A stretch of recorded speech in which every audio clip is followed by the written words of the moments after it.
एकनाथी भागवत अध्याय क्रमांक 3. आपण पाहतोय की जनक राजाने प्रश्न विचारलाय नवनारायणाला का नाही, पिप्पलायन जे मुली ना पिप्पलायन मुनी, त्यांना प्रश्न विचारला की त्या नारायणाचं स्वरूप काय. तो संवाद चालेल नाही का, त्याच्याबद्दल सांगतेत. शब्द निषेध निषेध जे बोधे ते समरशे ज्याची बुद्धी तेची परब्रह्म गा त्रिशुद्धी निषेधावरी तो ठाऊ. अमुक एक ब्रह्म नाही म्हणून शब्द ते तत्व पर्याने निर्दिष्ट करतो, त्याची बुद्धी एकरूप होते आणि तो तत्वता स्वतः परब्रह्म आहे. ते ब्रह्म द्वैताचा निषेध करण्याचे आधारभूत तत्व आहे. म्हणजे कसं आहे, आता वेद तर काही नीती म्हणून गेले, म्हणजे शब्द सांगते नाही म्हणून त्यांनी सांगितले वेदांनी का नाही. आपण काल पाहिलं कालची ओवी काय होती की श्रुती नेती नेते येणे वचने शब्द निषेधावनी वस्तू दावणे शब्दी निशब्द तो जो लक्षू जाणे त्याने पावणे परब्रह्म. म्हणजे वेदांनी काय सांगितलंय, त्याला शब्द त्याचं वर्णन करता येत. अनुभव आलाय, काय झालाय, तो अनुभव आलाय, पण त्याचं वर्णन करता येत नाही. तो कसा आहे ते सांगता येत नाही, शब्दामध्ये त्याचं वर्णन करू शकत नाही, म्हणून त्याच्याबद्दल काय बोलता येत नाही. मग अमुक एक ब्रह्म नाही का नाही, हे ब्रह्म नाही, हे ब्रह्म आहे, हे ब्रह्म नाही, हे ब्रह्म आहे, म्हणजे हे असं नाही की तसं नाही, ते तसं नाही असं म्हणून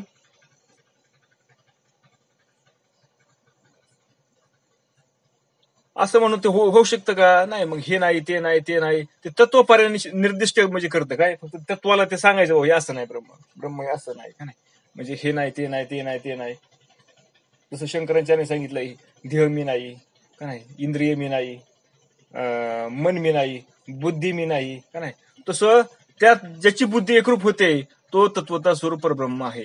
म्हणजे ज्या ठिकाणी सगळं हे नाही ते नाही करून जे शिल्लक राहतं, म्हणजे सगळं संपून जातं, खाली शिल्लक राहत नाही. जे काय होतं त्या ठिकाणी ज्याच्या ठिकाणी बुद्धी एकरूप होऊन जाते ते असतं तत्व म्हणजे परब्रह्म आहे. ते ब्रह्म द्वैताचा निषेध करण्याचे आधारभूत तत्व आहे आणि त्याच तत्वाने, त्याच परब्रह्म स्वरूपाने, त्याच ब्रह्मस्वरूपाने द्वैत निघून जातं. दुसऱ्या कुठल्याही गोष्टीने द्वैत जाऊ शकत नाही. शब्द निमोनी सर्व शक्ती जीवाशी दे ब्रह्म प्राप्ती शब्दा देव परोक्षते जाण निश्चिते या नाव. शब्दापासून अपरोक्ष ज्ञान होते अशी जी सुत्रीने म्हटले आहे, त्याचा अर्थ असा आहे, शब्द व्यक्त होतो पण स्वतःच्या शक्तीसह किंवा निर्देश करून जीवाला ब्रह्मज्ञान देतो आणि विरून जातो. म्हणजे काय सांगितले शास्त्र, काय सांगते, श्रुती काय सांगते की शब्दापासून अपरोक्ष ज्ञान होते. शब्दाने कळतं म्हणले ते कसं आहे ते, पण काय होतं, शब्द फक्त तिथपर्यंत घेऊन जातो. म्हणजे काय, शब्द काय करतो, फक्त असं दाखवतो नाही का, आपण असं बोट्या हाताने दाखवत ते पाहते त्या झाडापाशी जवळ का नाही एखादं, किंवा चंद्र दाखवायचा आहे नाही का, ते लिंबाचं झाड दिसतंय, त्या झाडाच्या वर पाहिलं चंद्र आहे का नाही, काय फक्त निर्देश केलाय, म्हणजे काहीतरी दिशा दाखवली, दर्शवलंय फक्त ते काही त्या शब्दाने, पण तिथपर्यंत शब्द घेऊन जाऊ शकत नाही. मग त्याचं दाखवल्यानंतर त्या शब्दाच्या सहाय्याने, शब्दाने ज्या बाजूला निर्देश केलाय त्या सहाय्याने आपण जर तिकडे जायला लागलो, त्या मार्गाने जायला लागलो, तर शब्द सुटून जातो. त्या ठिकाणी आपण गेलो की शब्द काय होतो, मागे राहतो, सुटून जातो शब्द. का, कारण शब्द हा अलीकडचा आहे, म्हणजे कुठला आहे, प्रकृतीमधला आहे, तो मायेमधला आहे, तो तिथपर्यंत जाऊ शकत नाही. म्हणून काय होतं, शब्द फक्त त्या सहाय्याने, शब्दाचा अर्थ धरून किंवा त्या शब्दाच्या निर्देशनाने आपण तिथपर्यंत जाऊ शकतो, पण त्या ठिकाणी गेलो शब्द राहत नाही, म्हणून ते शब्दामध्ये व्यक्त होत नाही. म्हणजे काय होतं, शब्दामध्ये त्याचा अर्थच असा आहे की शब्दामध्ये तो व्यक्त होतो पण स्वतःच्या शक्तीसह किंवा निर्देश करून तो त्या ब्रह्मज्ञान प्राप्त करून देतो आणि शब्द विरून जातो, शिल्लक राहत नाही शब्द. वाचा निशेष निर्वते मन बुद्धी न पवे जेथे त्याच्यावधी निषेधाते परब्रह्म त्या ते बोली जे. मग वाणी मन बुद्धी यांचा तो विषय होत नाही. वाणी म्हणजे बोलण्याने का नाही, मग परापश्चिंता मध्यमा विखेर, कुठल्याच वाणी तो त्याचा विषय होऊ शकत नाही. मनाने त्याचा विषय मन म्हणजे तो सत्याने विषय होऊ शकत नाही, बुद्धीचाही तो विषय होऊ शकत नाही.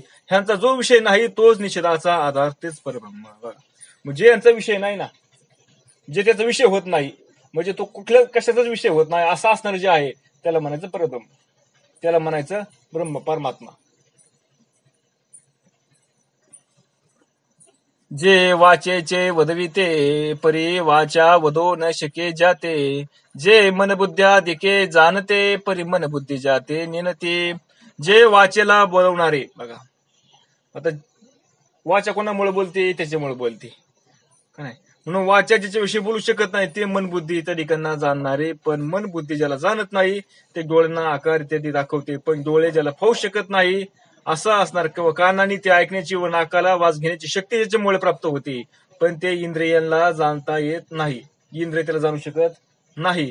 अशा प्रकारचं जे असणार आहे सर्वांना ते जाणतं, कोण? ते ब्रह्म सगळ्याला जाणतं, पण त्याला कोण जाणत नाही, कारण त्याला जाणणारं समर्थ दुसरे जगात काहीच नाही. त्याला जाणणारं दुसरं कोणी नाही. का? कारण त्याच्याशिवाय दुसरं बाकी सगळं जडच आहे. तेच एक चैतन्य आहे फक्त, आणि त्याच्या शक्तीमुळे त्याच्या सामर्थ्यामुळे सगळं काय होतंय, तो सगळ्याला जाणू शकतो, म्हणून त्याला कोणी जाणू शकत नाही. कारण जड कसं जाण चेतनाला नाही जाणू शकत. आपण काल पाहिलं उदाहरण गाडीचं म्हणली, ती गाडीमध्ये जी शेल टाकलेली, बॅटरी टाकलेली, ती बॅटरी मधली नेमकं काय ऊर्जा आहे, ती चैतन्य काय नेमकं मला पाहायचंय. म्हणून जर गाडी कशी जड आहे, लहान मुलांची खेळण्याची गाडी कशी जड आहे, पण त्यातली जी बॅटरी आहे ती काय, ती चैतन्य आहे त्यातलं. त्याच्यामुळे त्या गाडीला काय झालं, ती चालायला लागली. कुणामुळे? ते बॅटरीमुळे. पण ती गाडीची बॅटरी पाहायला गेली तर जाऊ शकते का? नाही जाऊ शकत. का जाऊ शकत नाही? कारण ती जड आहे, तिथपर्यंत जाऊ शकत नाही ती. जे नयना ते दाखविते, परिनयन नयन न देखती जाते, ते श्रवण घ्राणा ते चेतविते, परिश्रवण घ्राण जाते नेनती, एव सर्वांचे ते जाणते, परी सर्वथा नेणे जाते, ज्याशी जाणवया लागी येते, अनिक जाणते असे ना. बघा, त्याच्याशिवाय दुसरं काही जाणू शकत नाही, तोच एक फक्त जाणणार आहे सगळ्यांना. म्हणून ऐशे स्वयंसवेद्ये निजन्याते, ज्याशी तुझे नाही जाणते, शब्द रिगवया ते रिगमोत्या ते असे ना. म्हणून असे जे असतात रे ब्रह्म, स्वतःचे स्वतःला जाणतं, ते स्वतःला जाणतं, त्याच शब्दाला वाव नाही. कसं आहे ते सांगा बरं तुम्ही. ते स्वतःला फक्त ते स्वतःला त्यालाच ते माहिती की मी ते म्हणून, दुसऱ्याला जाणण्याला त्याला वाव, म्हणजे दुसरं त्याला जाणण्याला त्याच्या ठिकाणी काही नाही सामर्थ्य नाही, कारण ते सोडून दुसरं नाहीच नाही तर काही. ती एकटेच आहे ना, बाकी सगळे जड आहे. जे कृष्णा पुष्कळ, जे वक्रना वर्तुळ, जे शुष्क मना नव्हे स्थूळ, वस्तू केवळ निर्विकार. समजते, लक्षात येते ना. जे ते कृष किंवा जाड नाही, म्हणजे काय, ते लहान नाही, काय नाही, मरतुकड नाही किंवा जाड नाही, जे वाकडे तिकडे नाही, ते वाटोळ नाही किंवा सूक्ष्मही नाही, स्थूलही नाही, केवळ निर्विषय आहे. कसंच नाही, ते स्थूल म्हणता येत नाही, त्याला सूक्ष्म म्हणता येत नाही, वाटोळ नाही, येडं वाकडं नाही, जाड नाही, पातळ नाही, कसंच नाही. ते कसं आहे, ते कशाचा विषयच होऊ शकत नाही. असं असणार ते परब्रह्म, तो परमात्मा, त्यालाच नारायण म्हणायचं. ज्याशी नाही रूपगुण, ज्याशी नाही आश्रम वर्ण, ज्याशी नाही मितुपण, ज्याशी जन्म मरणासेना, ज्याला रूप नाही, ज्याला गुण नाही, ज्याला ब्रह्मचर्य नाही, इत्यादी आश्रम, कुठलेच आश्रम नाही, ब्रह्मचर्य, गृहस्थ आश्रम, वानप्रस्थ आश्रम, संन्यासी आश्रम, नाही, कुठलेच आश्रम नाही, व ब्रह्मणादी त्याला वर्ण नाहीये, त्याला मी तू पन्नास जन्म मरण काहीच नाही, त्याला जन्म नाही, त्याला मरण नाही, असं असताना परब्रह्म आहे. जे हळूवाक्य ना गहीस, जे चिवळ ना सपोस, जे वसते ना ओस, जे का निशेष धर्म, ते हलके नाही, ते जडही नाही, ते रोड नाही, ते जाड लठ्ठ नाही, ओस नाही किंवा वस्ती असलेले पण नाही, ते पूर्णपणे निर्विषय आहे, ती कशाचा विषय होऊ शकत नाही. म्हणून जे रस्वना मोठे, जे वडील ना धाकुटे, जे विचारिता विवेक वाटे, विवेक ही आटे निशेष, ते आखूड नाही किंवा लांब नाही, वडील म्हणजे मोठे नाही किंवा लहान नाही, तिथं विवेक कुंठित होऊन जातो. विवेक सुद्धा तिथपर्यंत काय राहत नाही, टिकत नाही. म्हणजे विवेक म्हणजे काय, ते विवेकाने विचार जर केला तर ते कसं असेल, त्या विवेकाला सुख काय करता येत नाही, त्याचा विचार करता येत नाही. म्हणून ज्याशी आधी ना अंतू, जे मध्यस्थिती रहितो, जे गुण ना गुणातीतो, अच्युतानंतू अद्वैतवे, त्याला सुरुवात नाही, म्हणजे असं आहे का, त्याला तरी सुरुवात झाली आणि त्याचा शेवट झाला, असं काहीच नाही. त्याला मध्य नाही, त्याला शेवट नाही, त्याला सत्वादी गुणयुक्त नाही, गुणातीतही नाही तो. असं आहे का, सत्व रजगुण तमगुण, ते गुणामध्ये पण तो नाही, म्हणून म्हणजे तू नाही, ते गुण नाही म्हणजे ते निर्गुण असेल का नाही, गुणातीत असेल म्हणजे गुण सोडून तो असेल, तर गुण सोडून पण तो नाही. अनंत अच्युत, आणि कसा आहे तो, अनंत आहे, अच्युत आहे आणि अद्वय आहे. कसा आहे तो, सोडून दुसरा कोणीच नाही. तो कसा आहे, अनंत आहे, अनंत म्हणजे त्याला मापच नाही, असा असणार तो परमात्मा आहे. त्या स्वरूपाचा वचनपाठ करावया वेदे केली खटपट, तेथे श्रुतीचाही भोबाट, लाजली करून कष्ट नेते वादे, त्या स्वरूपाचे शब्दांनी वर्णन करण्याचा प्रयत्न वेद आणि उपनिषदे यांनी केला. बघा, आणि असा असणारा जो परमात्मा, असा असणारा जे ब्रह्मस्वरूप आहे, त्या स्वरूपाचा शब्दांनी वर्णन करण्याचा प्रयत्न केला, कुणी? वेदांनी केला. उपनिषदांनी यांनी केला, पण ते बिचारी शेवटी शांत बसले, नीती म्हणून गप बसले. त्यांना लाज वाटली म्हणून गप बसले. अरे म्हणले त्याला सांगताच येत नाही, कसं सांगावं त्याला? सूर्याचा प्रकाश किती आहे, किती तीव्र आहे प्रकाश, सांग किती उष्णता आहे, सांगायचं बोलू सांगता येईल का आपल्याला? नाही सांगता येत. मग तसं तो असणार परब्रह्म कसं सांगणार आहे? कोण सांगणार आहे त्याला? कोणी सांगू शकत नाही. वेदो काय नेनती परतला, जाणून न बोलवेचे बोला, याची लागी तो मनोबला, तटस्थ केला निशब्दे. वेद त्याला न जाणता परत फिरला, त्याला कळले तरी त्याला सांगता येईना, म्हणून त्या ब्रह्माबद्दल काही बोलता येत नाही. वेदाला समजलं ते कसं आहे ते, पण त्याला त्याच्याबद्दल बोलता येत नाही.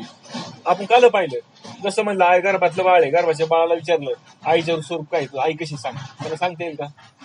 नाही सांगतात. किंवा समुद्रातला जो मासा आहे त्याला विचारलं सांग बरं कसं आहे, समुद्र केवढा आहे सांग बरं, सांगता येईल का त्याला? त्याला सांगायचं मला समुद्रापेक्षा मुक्त व्हावं लागेल त्याला, आणि मग समुद्र पाहावं लागेल, मग तू समुद्र सांगेल. हा, तसं हे त्या परब्रह्माला जर पाहायचं म्हणलं त्याच्यापेक्षा व्यापक व्हावं लागेल, आणि त्याच्यापेक्षा व्यापक तोच आहे, फक्त दुसरं कोणी होऊ शकत नाही, आपणही होऊ शकत नाही, म्हणून त्याला कोणी सांगू शकत जाणू शकत नाही. म्हणून काय झालं, वेद गप बसले. वेद धरिता द्रौड मन, दर्शने भांबवली जाण, तेही धरुणी माताभिमान, करीती वल्गन अतिवादे. वेद गप्प बसले, त्यामुळे मीमांसा आदी जे शास्त्र येतं ते भांबवली, म्हणजे गरबाडली. ती आता ती सुद्धा गडबड आहे, नेमकं सांगते ना कसं आहे म्हणून ती, म्हणून आपापल्या मतांचा अभिमान धरून वादविवाद करू लागली. मग कोण सांगायला लागला, मी अनुभवलाय म्हणले त्याला. कसं आहे, वादविवाद करायला लागले ते शास्त्र एकमेकाबद्दल. ते एक म्हणतोय नाही मी सांगतोय ते बरोबर आहे, दुसरं म्हणतो नाही मी सांगतोय ते बरोबर आहे. म्हणजे कसं बरं का, 4 आंधळे असते, 4 आंधळे, आणि त्यांना हत्ती पाहिजे असतो, म्हणून त्यांना डोळस आहे ना, डोळस त्याने त्यांना हत्ती दाखवायला नेलं. मग आंधळा हत्ती पाहिजे मला, कसं हत्ती पाहणार? चापून पाहणार ना. आंधळ्याचं काम कसं असतं, चापायचं. मग आता लागले चापायला आंधळे, 4 बाजूने 4 जण, एक मागून गेला, एक पुढून गेला, एक साईडने, एक पलीकडच्या बाजूला. मग एकाच्या हाताला सोंड आली, एकाच्या हाताला पाय आला, एकाच्या हाताला कान आला, एकाच्या हाताला मागचं शिपूट आलं. मग त्यांच्या पद्धतीने त्यांनी जसं चापून बघितलं तसं त्यांनी हत्तीचं वर्णन करायला. त्यांना विचारलं सांगा हत्ती कसा आहे? एक मला सुपावानी आहे, एक मला कसा आहे असं पाट्यासारखा आहे, एक मला शिपटी कसं आहे असं ह्याच्यासारखा आहे, कशासारखा दांगीसारखा आहे, एक मला असं सोंड म्हणजे अशी मोठ्या पायपासारखा आहे. म्हणजे ज्याने जसा अनुभवला तसं सांगितलं. तसं ही शास्त्र आहेत ना, सगळे त्याला शोधायला गेले. वेद, उपनिषदे, श्रुती, हे सगळे त्याला शोधायला गेले, आणि त्याला शोधायला गेले, त्याला समजला नाही असं नाही, त्यांना कळला. पण प्रत्येकाने काय केला, कारण तो एवढा व्यापक आहे की त्यांच्या पद्धतीने त्यांनी सांगण्याचा प्रयत्न केला, पण त्याला त्याचं परिपूर्ण असं त्याच्या स्वरूपात त्याला वर्णन करता आलं नाही. म्हणून त्यांनी कसं केलं, त्यांच्या पद्धतीने वर्णन करायचा प्रयत्न केला, म्हणून त्यांच्यात वादाला लागायला लागला. काय हे म्हणतं नाही मी सांगतो ते बरोबर आहे, मी त्याला अनुभवलाय. ते दुसरं शास्त्र म्हणतं नाही मी त्याला अनुभवलाय, ते मी सांगतो ते बरोबर आहे. म्हणून शब्दानी ब्रह्मज्ञान हे वेद पाहुनी पूर्ण खून, शब्दे शब्द निषेधून दृढ मौनतेने धरिले. म्हणून शब्दवृत्ती सोडल्याने ब्रह्मज्ञान होते. हे रहस्य पूर्णपणे ओळखून वेदाने शब्दांना शब्द व्यर्थ ठरवला आणि त्याचा निषेध केला. काय होतं म्हणले, शब्दवृत्ती सोडून द्यायची, शब्द सोडून दिला तर ब्रह्मज्ञान होते म्हणते. म्हणजे शब्दाने ठीक आहे, तो शब्द आहे, तो काय सद्गुरूने सांगितले तत्त्वमाशी ते ब्रह्म तू आहेस का नाही, आणि साधक म्हणतो अहम ब्रह्मास्मी ते ब्रह्म मी आहे. पण हे काय सगळे शब्द आहेत. हा, मग येस तिथे अशी ते शब्दही सुटून गेले, आता शब्द शिल्लक राहत नाहीत का नाही, हे शब्दही राहत नाही, त्यावेळेस त्याला त्याचं ज्ञान होतं. म्हणजे हे रहस्य पूर्णपणे ओळखून हे रहस्य कोणी ओळखले, वेदांनी ओळखलं, म्हणून शब्दाने शब्द व्यर्थ ठरवला, म्हणजे शब्दाने शब्द मारला. आपण नाही म्हणत का काट्यानेच काट्या काढला, तसं शब्दाने काय केलं, त्याला शब्दाला नष्ट केलं, त्याचा निषेध केला आणि मौन धारण केले. म्हणजे कसं, ती शब्दातही वर्णन करता येत नाही. मग कसं आहे म्हणले, हाच असणार परमात्मा कसा आहे, तो व्यापक आहे, अनंत स्वरूप आहे, सचितानंद स्वरूप आहे. हे काय झालं, सगळे शब्द झाले. पण आता अनंत आहे म्हणजे मग शब्दाचं वर्णन करता येईल, अनंत म्हणजे केवढा सांगता येतंय का? नाही. मग शब्दाने शब्द मारला. आता अनंत म्हणजे सांगू शकत नाही केवढा आहे ती, म्हणजे शब्द तिथं संपून गेला. आणि मग काय त्याचं वर्णन कसं करायचं, मौन. त्याचं वर्णन म्हणजे काय, त्याच्या ठिकाणी बोलू शकत नाही, आणि त्याच्या ठिकाणी न बोलणे हेच त्याचं वर्णन आहे. मौन राहणे हेच काय त्याचं वर्णन आहे. शब्दामध्ये बोलू शकत नाही आपण, पण त्यामुळेच भांबवलेली शास्त्रे शब्दांची आरणी शोधू लागली, पण त्यांना आत्मसमाधान लाभले नाही. पण त्यामुळे काय झालं, त्या ठिकाणी मौन शब्द तर सांगता येत नाही, पण यांना तर सांगायचं आहे, शास्त्राला काय करायचं आहे, त्याचं वर्णन करायचंय, म्हणून त्यांनी शब्दाचा आधार घेतला. सांगायचं म्हणलं ते कसं सांगणार, शब्दाचा आधार घेऊन सांगणार. शब्दाचा आधार घेऊन सांगण्यासाठी ते गेले, पण शब्दामध्ये त्यांना काय झालं नाही, त्याचा त्याचं माप लागलं नाही त्या शब्दांनी. म्हणजे काय झालं, त्याला संकुचितपणा आला त्याला आणखीन, आणि त्यामुळे ते काय झाले, भांबून गेले. पण त्याला त्यांचं समाधान लाभलं नाही. म्हणजे त्यांना जसं आहे ना तसं सांगता आलं नाही शब्दामध्ये, म्हणून त्यांना समाधान नाही वाटलं. मग वेदराया धरिता मौन, शास्त्रे भांबवली जाण, शोधिता शब्दाचे रान, निर्समाधान न पावती. ज्याशी शब्दांती ब्रह्मप्राप्ती, त्याशी दर्शिनी यक्या येती. शास्त्रे सोयेची समजती, एकी त्रिजगती आभासे. वेदाचा अर्थ समजावून घेऊन जे ब्रह्मज्ञान होता, ब्रह्मज्ञ होतात, त्यांच्या ठिकाणी सर्व दर्शने एक होतात. बघा, ज्यांनी वेदाचा अर्थ म्हणजे नेमकं वेदाला काय सांगायचंय हे ज्यांनी समजून घेतलंय, आणि ब्रह्मज्ञ म्हणजे काय झाले, ते ब्रह्मज्ञानी झाले, त्यांच्या ठिकाणी सर्व दर्शने एक होतात. दर्शने म्हणजे पाणी, सगळं आता पान त्यांचं एकच झालं. काय झालं एक पान? विठ्ठल जळली तळली भरला रित ठाव नाही उरला. आज मी दृष्टीने पाहिला काय, विठ्ठलचे म्हणजे कसा पाहिला आता हा सगळा विठ्ठल झाला म्हणजे काय, एकच पाहिला आता विठ्ठल सोडून दुसरं कोणी नाही, असं त्यांचं पानं होतं. आणि त्या ठिकाणी शास्त्रीय आपोआप आकलन होतात. आणि असं एकदा झालं की आपोआप त्यांना शास्त्रीय समजायला लागतात. त्रिभुवन एकरूप दिसू लागते. आणि सगळे तीन भुवन आहे ना, हे आपल्याला जे आपण वेगवेगळं समजतो ना, सगळं हे सगळं त्याला एक दिसायला लागत. कुणाला? ज्याला ब्रह्मज्ञान झालं त्याला, बरं का. ज्याला ती ब्रह्मज्ञ झाला म्हणजे त्याला ज्ञान झालं, त्याला असं दिसायला लागतं सगळं. मग ब्रह्म एकाकी अद्वय स्थिती, तुवाची दाविली उपपत्ती, तेथे एके रूपे त्रिजगती, म्हणे शिकवना प्रति आभाषे. ह्यावर राजाने विचारले, परत प्रश्न केला राजाने, मग हे मुनीश्वरा, आपण आता सांगितलं की ब्रह्म एकच एक आहे, अद्वितीय आहे, आणि तेव्हा त्रिभुवन एक रूपाने त्याला भासलं. काय, ब्रह्म एकच आहे तुम्ही सांगता, ते सोडून दुसरं काहीच नाही. आणि हे ज्याला ज्ञान झालं त्याला हे सगळं अख्खं त्रिभुवन कसं झालं, त्याला एकच दिसायला लागलं असं तुम्ही सांगतात. नेमकं ते दिसतं कुणाला दिसतं? तुम्ही जे सांगता ना ते नेमकं कुणाला दिसतं? तुम्ही सांगितलं ज्याला ब्रह्मज्ञान झालं त्याला दिसतं, ठीक आहे, पण नेमकं दिसतं कुणाला म्हणायचं ब्रह्मज्ञान झालं? म्हणजे त्या राजाला काय पाहिजे होतं, नेमकं त्याची लक्षणं काय आहेत? ज्याला दिसतं ना त्रिभुवन एक झालं, एक सगळं, म्हणजे इथं परमात्मा सोडून परब्रह्म सोडून दुसरं काहीच नाही, हे ज्याला दिसलंय, हे सगळं म्हणजे सगळं एकच ज्याला दिसतंय, नेमकं असं कुणाला दिसतंय? असाच राजाचा परत पुढचा प्रश्न आला. ज्याची तुटली वासना फासुटी, विराली अहंकाराची गाठी, प्रारब्ध उतरले देहाची तटे, ते शेकी सृष्टी आभाषे. म्हणजे थोडक्यात राजाने विचारलं की नेमकं त्याची लक्षणं काय असतात, ज्याला हे सगळं एक दिसतं ना, नेमकं त्यांनी काय केलेलं असतं म्हणजे त्याला ते एक दिसतं. त्यावर मुनी म्हणाले, हे राजा, अरे ज्याने वासनाचा पास तोडलाय, वासना म्हणजे काय, इच्छा, ज्याची इच्छा मरून गेली, आता इच्छा शिल्लक राहिलेली नाही, ज्यांनी अहंकाराची गाठ सुटलेली आहे, ज्याची अहंकाराची गाठ, अहंकार म्हणजे काय, अभिमान. कशाचा अभिमान? मी देह आहे, या देहाचा अभिमान त्याचा सुटून गेलाय. कारण देहाचा अभिमान आहे म्हणून देहाच्या संबंधाने सगळं असणार कुणाचं वागतंय, आपलं वागतंय, पण तो अभिमानच गेला. आता मी देह आहे हा अभिमानच निघून गेला. मग मी देह आहे हा अभिमान निघून गेल्यावर खाली काही शिल्लक राहतं का? काहीच राहत नाही. मग तो असणारा जो देह आहे तो प्रारब्धाच्या अधिष्ठानावरती काय करतो, भोग भोगत असतो. जसं त्या देहाला प्रारब्ध आलेला आहे त्या पद्धतीने तो भोग भोगत असतो. त्यालाच त्रिभुवन एक रूपाने भासते. बघा, म्हणजे ज्याचा वासना गेली, ज्याचा अहंकार गेला, देह अभिमान गेला, आणि त्याचा देह प्रारब्धावर सोडून दिलाय. आता जसं प्रारब्ध असेल तसं तो भोगल. असं ज्याला झालंय, असं ज्याला करता आलंय ना, त्याला ही त्रिभुवन एक रूपाने दिसतं, अन्यथा दुसऱ्याला दिसू शकत नाही. त्याच्या अनुभवाची गोड गोष्टी, सांगवया उल्हास पोटे, पिप्पलायानु स्वानंद तुष्टी, ब्रह्मैक्य सृष्टी वाखाणी. आणि मग असा असणारा जो साधक आहे, असा असणारा जो ज्ञानी आहे, त्याला जो आलेला अनुभव आहे, त्याला त्या अनुभवामधला जो गोडवा आहे का नाही, त्याला राजा सांगावा असं पिप्पलायन मुनींना वाटलं.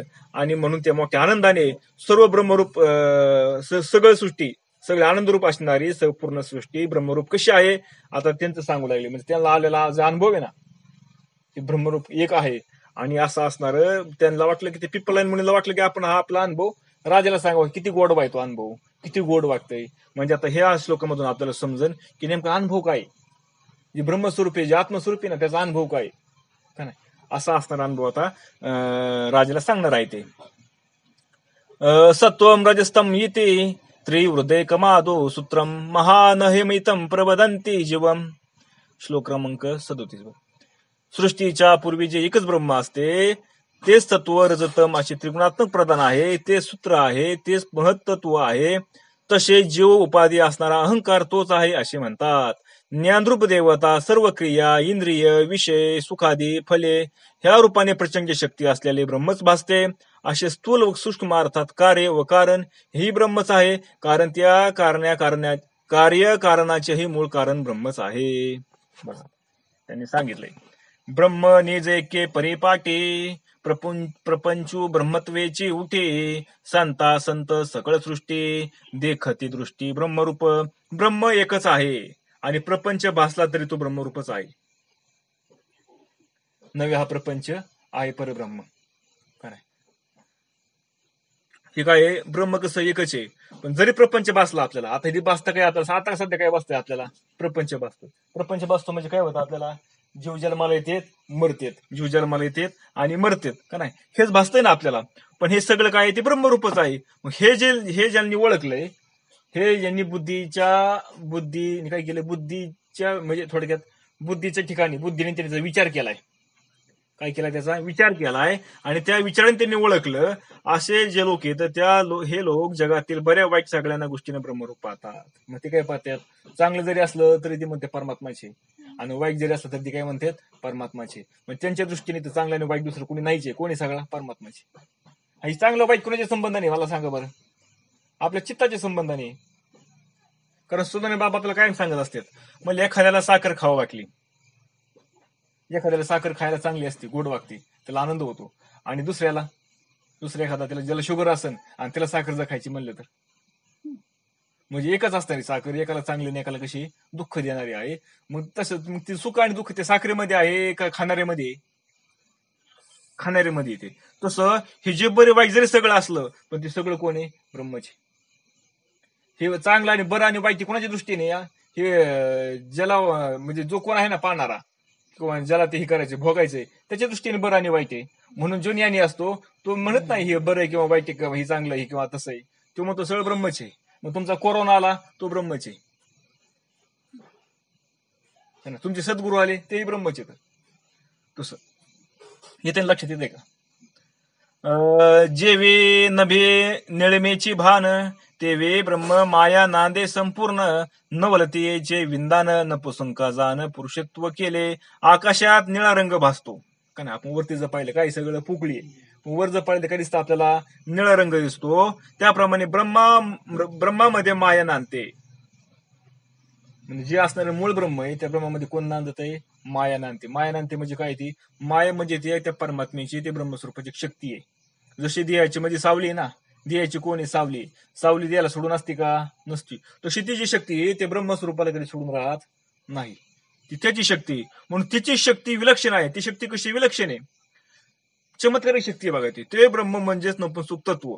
ब्रह्म म्हणजे कसं नपुंसक आहे, ती स्त्री पण नाही म्हणता येत तिला, पुरुषही म्हणता येत नाही. त्या ठिकाणी मायेनेच पुरुषत्व निर्माण केले आहे. माया आणि त्याला पुरुष म्हणलंय, काय म्हणलंय, कारण त्यांनी मायेने त्याला पुरुषत्व आणलंय, पुरुषत्व म्हणजे पुरुषत्व दिले कुणी, मायेने त्याला पुरुष केलंय. आणि ही स्त्री झाली कोण, ती शक्ती, ती माया. आपण आधी पण पाहिलं का नाही, असं असणार त्याच्या ठिकाणी कल्पना तयार झाली, कल्पना म्हणजेच माया. तसं आता परतोच विषय इथं आलाय. अगाध तिची पतिव्रता धर्म, नपसुकी उपजवी काम, अनम्या ठेवी नाम, की निष्कर्मा कर्म तिचेनी. ती नपसुक ब्रह्माच्या ठिकाणी काम उत्पन्न करते. ती काय करते, नपसुक असणार ब्रह्म म्हणजे स्त्री नाही पुरुष असणार ती ब्रह्म, त्याच्या ठिकाणी काम उत्पन्न करते. त्याला नाम नाही, त्याला नाव देते. जी कर्मरहित आहे, ती कर्म करू शकत नाही, त्याला कर्म करायला लावते, तिच्यामुळे कर्माचे करते. असा तिचा पतिव्रत धर्म विचित्र आहे. अशी असणार ती शक्ती. तिचा पतिव्रत धर्म कसा तिचा असा विचित्र आहे. सगळं कार्य तिच्यामुळे करावं लागत. कोणामुळे, त्या मायेमुळे, त्या शक्तीमुळे. ते निसंग संघारातली, स्पर्शे विन गुरविनी झाली, प्रधान महतत्वे गर्भी आली, ते त्रिगुणाती व्याली विकारयुक्त. असंग असे जे ब्रह्म आहे त्याला संग तीच निर्माण करते. असंग असणार ब्रह्म, त्या ब्रह्माला कशी संगत आहे का, नाही, पण त्याला संग निर्माण करते कोण, ही माया. आणि त्याच्या स्पर्श वाचूनही ती गर्भवती राहते बघा. आणि तिला आहे ना, त्याचा स्पर्श होत नाही तरी ती काय होती, गर्भिणी होती. तिला प्रधान व महत्व होतं, ही आपत्ती होतात. तिला 2 मुलं होतात, कुठलं, एक प्रधान आणि एक महत्त्व. आणि 3 गुण व विकार तिचे पुत्र होतात. आणि जे 3 गुण आहेत ना, तीन गुण ते सत्वगुण, रजगुण, तमगुण. आणि विकार म्हणजे 6 विकार आहेत ना, कुठले? क्रोध, लोभ, मोह का नाही, दंभ, आशा का नाही, म्हणजे 6 विकार आहेत, हे तिचे पुत्र होतात. विद्या विद्या निज स्वभावी, जीवशिवांची भेद पदवी, प्रिया पुरुषा ते भोगवे, ज्ञान ज्ञान गावे वसुनिया. तिचा स्वभाव दुहेरी आहे. कसा स्वभाव तिचा? दुहेरी, म्हणजे दोन्ही बाजूने फिरते ती. एक विद्या आणि दुसरी अविद्या. कसा स्वभाव? एक विद्या म्हणजे आपण जरी आपल्याला ज्ञान होतं ना, हे ज्ञान होतं हे कोणामुळे होतं? तिच्यामुळेच होतं बरं का, त्या शक्तीमुळे, त्या मायेमुळे. तिची कृपा झाली आपल्यावर तर ते आपल्याला विद्या होणार, मग काय ज्ञान मिळणार आपल्याला. आणि दुसरी तिची बाजू आहे ती म्हणजे अविद्या, म्हणजे अज्ञान. म्हणून त्या दोन स्वभावानी म्हणजेच अविद्येने जीव, विद्येने शिव हा भेद तिने उत्पन्न केला. म्हणजे काय केलं तिने? ज्ञानाने शिव तयार केला आणि अज्ञानाने जीव तयार केला. कुणी? त्या मायेने. तिच्यापासून तयार झाला. कुणामुळे? ज्ञान आणि अज्ञान. कुणामुळे तयार झाली? ज्ञानामुळे शिव आणि अज्ञानामुळे जीव तयार झाली. ती पुरुषाला अतिप्रिय झाली बघा, आणि ती पुरुषाला आवडायला लागली. व ज्ञान अज्ञान रूप गावामध्ये राहून तिने त्या पुरुषाला आपला भोग घ्यायला लावली बघा. ज्ञानाने अज्ञानामध्ये त्या गावामध्ये राहायला गेली ती, आणि त्या पुरुषाला आपला भोग घ्यायला लावला. कुणी? त्या मायेने. जेवी सुवारणे अलंकार, तंतू माझी पटाकार, भिंतीवरी भाषे चित्र, तेवी माया साकार ब्रह्मी भासे. जसं म्हणले सुवर्णामध्ये जसा दागिना, कसं सांगितलं म्हणले, कशी येते माया म्हणले, जसं सोन्यापासून म्हणले अलंकार तयार केला. म्हणजे काय केलं? बांगडी केली, फुलं तयार केले का नाही. मग सोनं अधिष्ठान तसं मूळ राहतं का नाही? सोन्यात काही बदल होतो का? सोन्यात काहीच बदल होत नाही, फक्त त्याच्यावर आकार येतो. बांगडीचा येतो, फुलांचा येतो का नाही, तुमच्या डोरल्याचा आकार येतो. कशाचा आकार येतो? त्या सोन्यावरती आकार येतो. तसं म्हणले, तसं तंतूमध्ये वस्त्र असतात म्हणले. तंतू म्हणजे काय? वस्त्र. म्हणजे अनेक तंतू एकत्र केले आणि त्याच्यापासून कापड तयार झालं. त्या कापडाचं मग साडी झाली, दोथर झालं का नाही, कपडे झाले. पण ते सगळं आहेत काय? तंतू येतं. अगदी त्याप्रमाणे त्या पुरुषाला आपला तिने भोग घ्यायला लावले. कुठे गेलं? त्यामुळे तसं म्हणले भिंतीवर जसं चित्र भासतं, भिंत आहे म्हणलं, भिंतीवर चित्र काढलेलं आहे. आणि कसं चित्र होतं आपल्याला भासतं ते भिंतीवर? भिंतीवर चित्र भासतं ना, चित्र काढलं कुठे? भिंतीवर काढले. त्याप्रमाणे ब्रह्मामध्ये मायेमुळे आकार भासतात. अगं तसंच भिंत झाली अधिष्ठान आणि काढलेलं चित्र ते झालं आकार. तसं त्या ब्रह्मामध्ये ह्या मायेमुळे आकार भासायला लागतात. वास्तविक पाहता आकार नाही, ती कल्पना आहे. काय ती? कल्पना आहे. आता सोन्याचे अलंकार तयार केले, सोन्यावर काय केले? अलंकार तयार केले, म्हणजे काय? दागिने तयार केले, बांगडी केली असेल, फुल केलं असेल, पण ते सोनाराची कल्पना आहे. अगदी तसंच त्या ब्रह्ममुळे एकच येते, पण त्याच्यावर काय झाले? हे जे वेगवेगळे आपल्याला उपाधी दिसतात ना, ह्या सगळ्या उपाधी म्हणजे काय? आकार तयार केला. ते कुणी केला? त्या मायेने तयार केला. मायेमुळे आकार तयार झाला त्या ठिकाणी. म्हणून आपल्याला काय दिसतं? हे वेगवेगळं दिसतं. मृत्तिकेची गोकुळी केली, नाना नामकारी परी पूजली, तरी मृत्तिकेची संचेली, तेवी ब्रह्मी संचले जगत रूपे माया. एका मातीपासून गायी, गोठे, वासरे असे चित्रे बनवले, आणि जरी त्याची पूजा केली तर त्या सर्वत्र काय असतं? मातीच असती का नाही.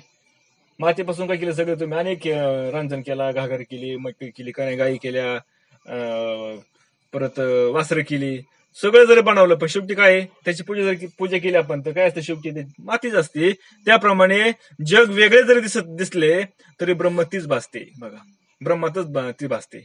जरी आपल्याला वेगवेगळे जग दिसत असेल ना, तिन्ही लोक दिसतेत का नाही, इथं झाडे दिसतेत, वेगवेगळे प्राणी दिसतेत, वेगवेगळे मनुष्य दिसतेत, जरी हे सगळं असलं तरी पण सगळं भासतं कोण? ब्रह्मचे. जसं अनेक अलंकार येतं, पण असतं काय खरं? सोनचे. त्याप्रमाणे तुपात जशा कण्या निराळ्या दिसतात पण तुपच असते, तशीच मायाशक्ती अनेक पदार्थांना भासवते, पण ती ब्रह्मरूपच असते. जसं तुपे म्हणले, तुपात असे कण्या कण्या आळून बसले नाही, कण्या कण्या होत का तुपाच्या, पण सगळं काय असतं? तुपच असतं. अगदी तसंच म्हणले, जशा घृतकाच्या कणिका, घृतेशे नवती अनिका, तेवी ब्रह्म माया शक्ती देखा, दावी अनेक अर्थाते. ब्रह्म पूर्वे एकाकी एक, त्याचे केवे झाले अनेक, ते माया युग परिपाक, विषेदार्थ वेक पिप्पलायनु सांगे. जगताच्या भासमान उत्पत्तीच्या पूर्वी बघा, जगत आपल्याला भासायच्या आधी, जगत उत्पत्तीच्या आधी एक ब्रह्मच होतं, अद्वितीय, म्हणजे त्याचे ते सोडून दुसरं काहीच नव्हतं.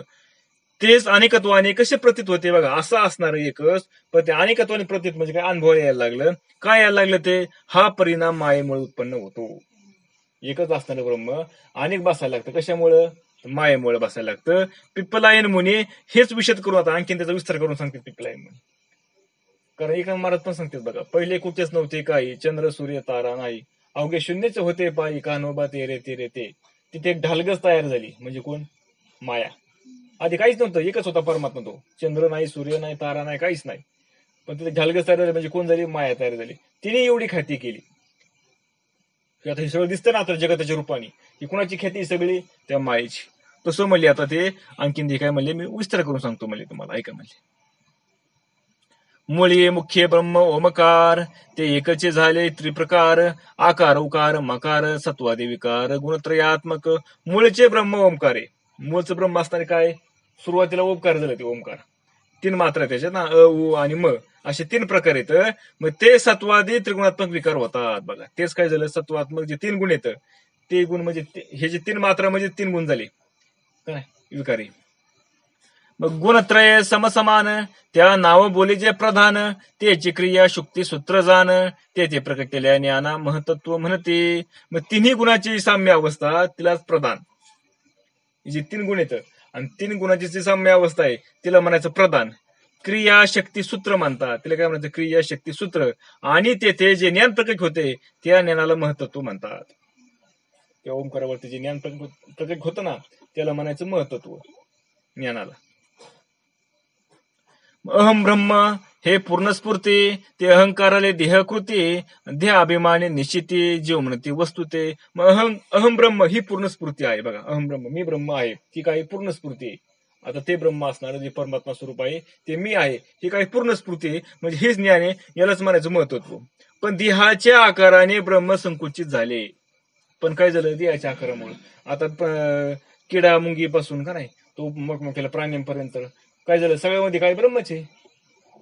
पण उपाधीने जर पाहिलं तर ते संकुचित दिसायला लागलं. बघा ना किती बारीक आहे, तो प्राणी किती मोठा आहे का नाही, ते संकुचित दिसायला लागलं. म्हणजे देहच मी असे म्हणू लागले. म्हणजे काय म्हणायला लागलं? मीच म्हणायला लागले याला. आता आपण काय म्हणतो? मीच म्हणाला. म्हणजे जे आपलं मूळ स्वरूप आहे, मूळ स्वरूपाला विसरला आणि देहाला सत्य मानायला लागला, म्हणून ते संकुचित झाला. म्हणजे अर्थात मी ब्रह्म ही मुख्य वस्तू, तिला जीव अशी म्हटले जाते बघा. आणि जे असणारे जे मूळ ब्रह्म आहे त्याला तो ब्रह्माच्या म्हणजे देहाला त्याने सत्य मानल्यामुळं तो मी जीव म्हणायला लागला. मला जीवाला त्रास झाला बघा ना, माझ्या जीवाला किती ताप दिला त्याने.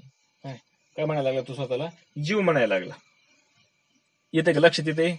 क्रिया म्हणजे दशदा करणे, ज्ञान शब्दे देवताधिष्ठाने, अर्थ ऐसा विषयाशी म्हणणे, ते फळ जाणणे सुख दुःख. मग क्रिया म्हणजे 10 इंद्रिय.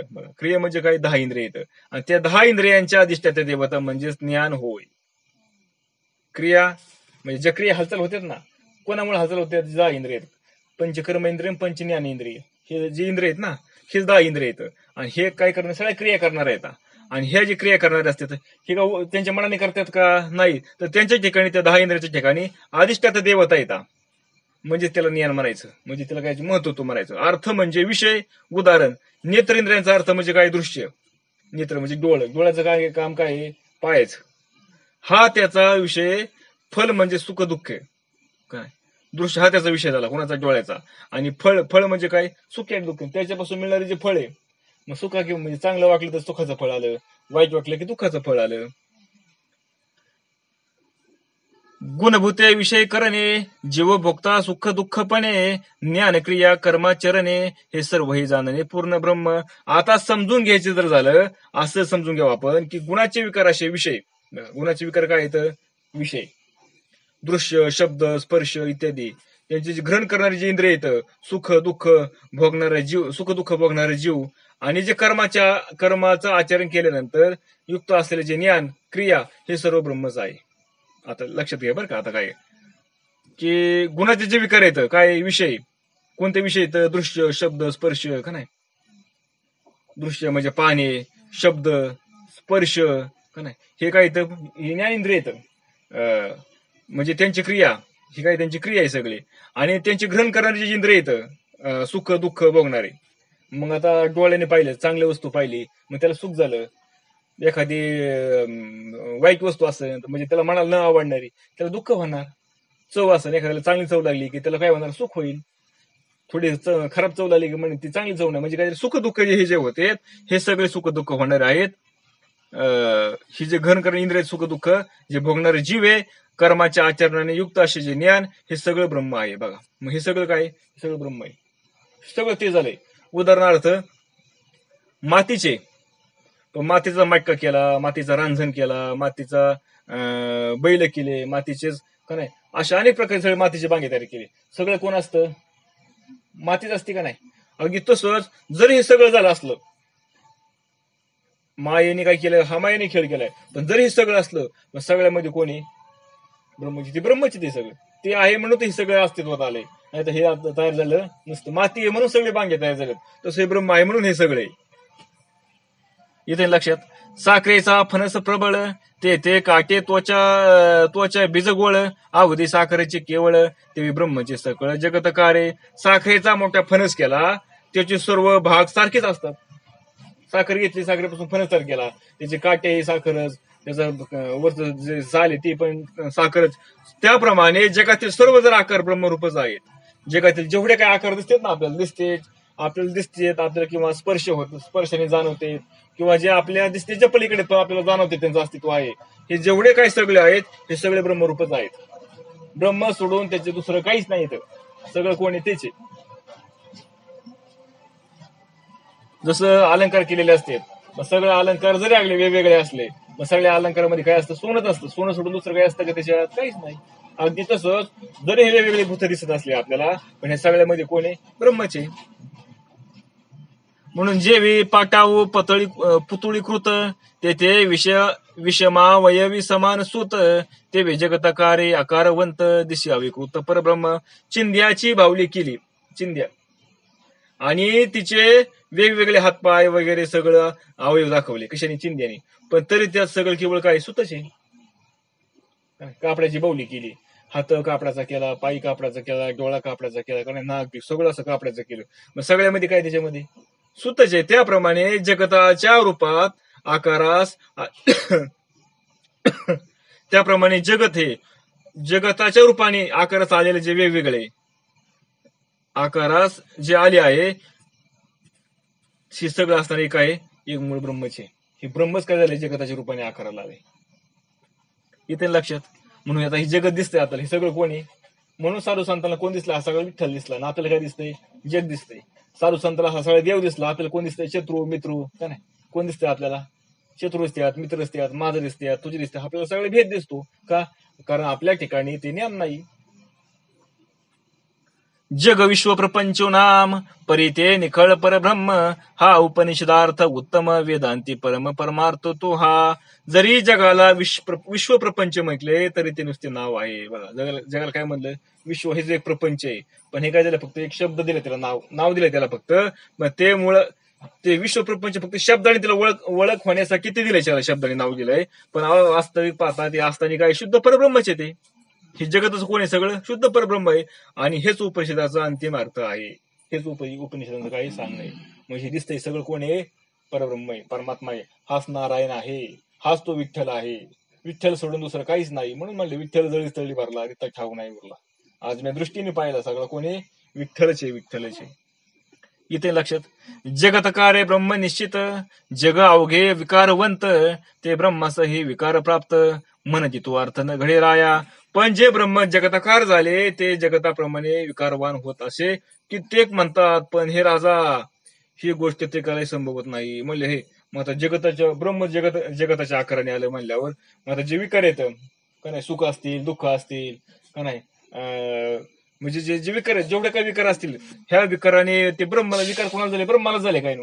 म्हणून ब्रह्म कसं विकारी झालं असं कित्येक लोकांना वाटतं, असे कित्येक लोक म्हणतात. पण तसं नाही राजा, कारण ती तिन्ही काळात ते संभवत नाही. ब्रह्म कधी विकारी होत नाही. ब्रह्माला कधी सुख दुःख नसतं. का नसतं?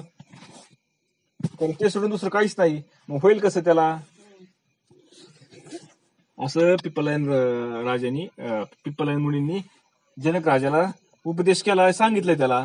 आपण आता इथं